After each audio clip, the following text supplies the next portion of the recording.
नमस्कार, आप देख रहे हैं इंडिया टाइम 24 न्यूज़। आपके साथ मैं हूं प्रवीण। कोरोना महामारी के बीच तीसरी लहर का डर भी लोगों को सता रहा है और तीसरी लहर के बारे में कहा जा रहा है कि इसमें बच्चे ज़्यादा इन्फेक्टेड होंगे।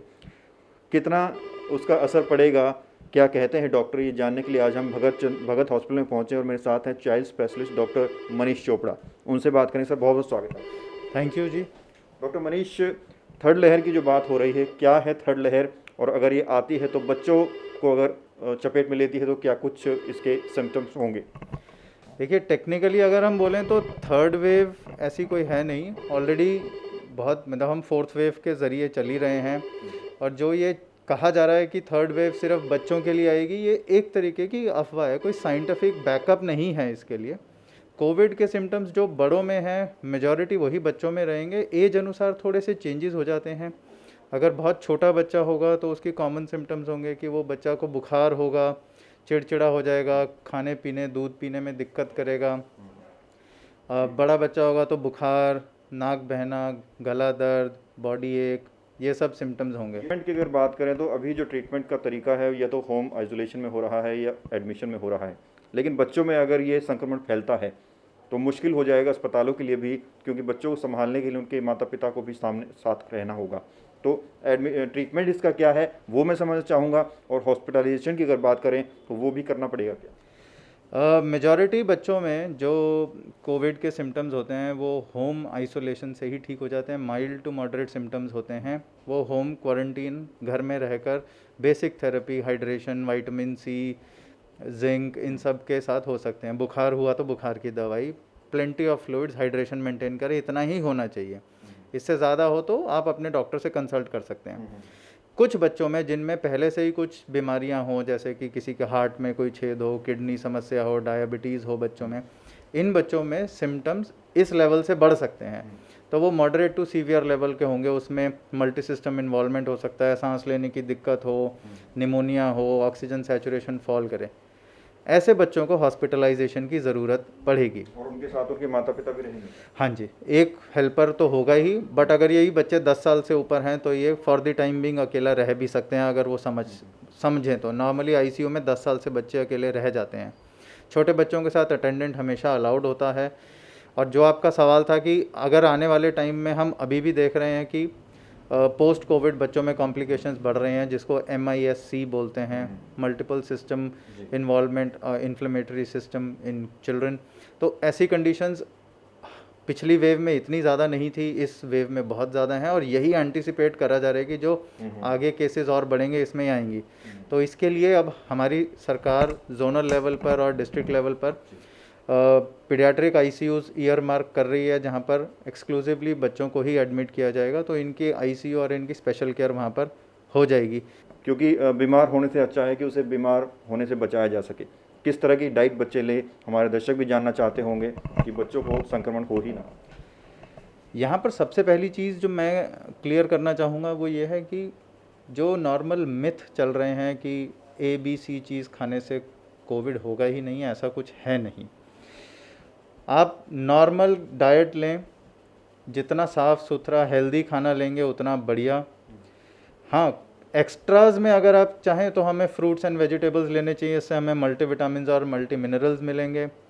हमें लोकली अवेलेबल सीजनल फ्रूट लेने से ये सब अवेलेबल रहेगा। अदरवाइज़ संक्रमित हों चाहे ना संक्रमित हों, जितनी नॉर्मल डाइट हम ले सकते हैं, घर का बना हुआ खाना, बाहर का नहीं लेना। हाइड्रेशन स्टेटस पर बहुत ध्यान रखना है कि हम फ्लूइड, पानी, नींबू पानी, लस्सी, छाछ, जो भी फ्रूट्स हम लेते हैं वो सब ज़्यादा लें। हाइड्रेशन स्टेटस से बहुत फ़र्क पड़ेगा इवन लेटर ऑन।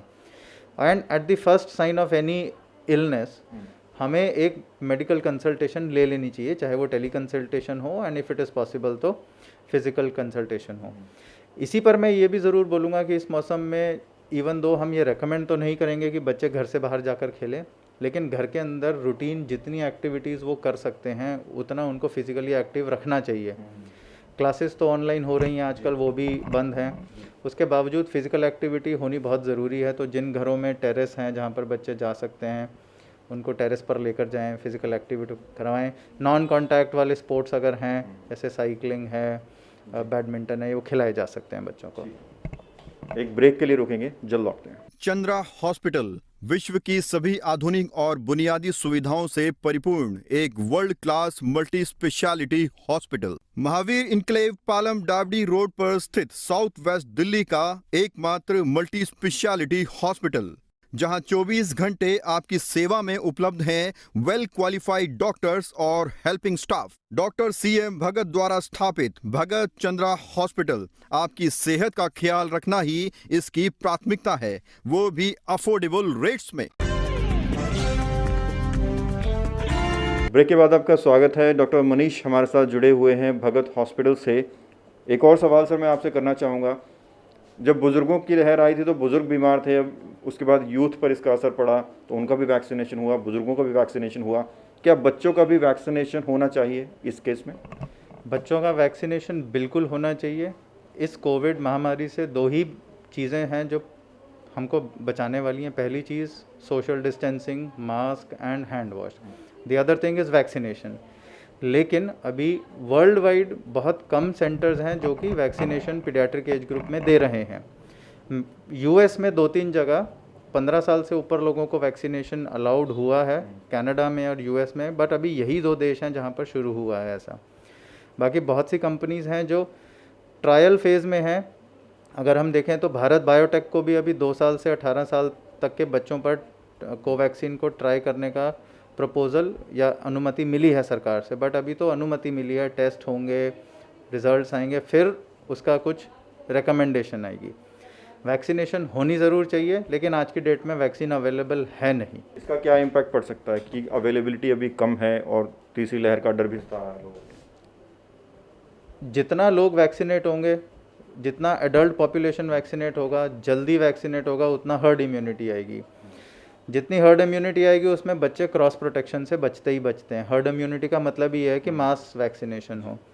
बच्चों के लिए प्लस पॉइंट क्या है कि ना तो अभी वो स्कूल जा रहे हैं, ना वो घर से बाहर निकल रहे हैं, ना वो डे केयर है, ना खेलने जा रहे हैं, तो क्रॉस इन्फेक्शन एक दूसरे को देना बहुत कम है।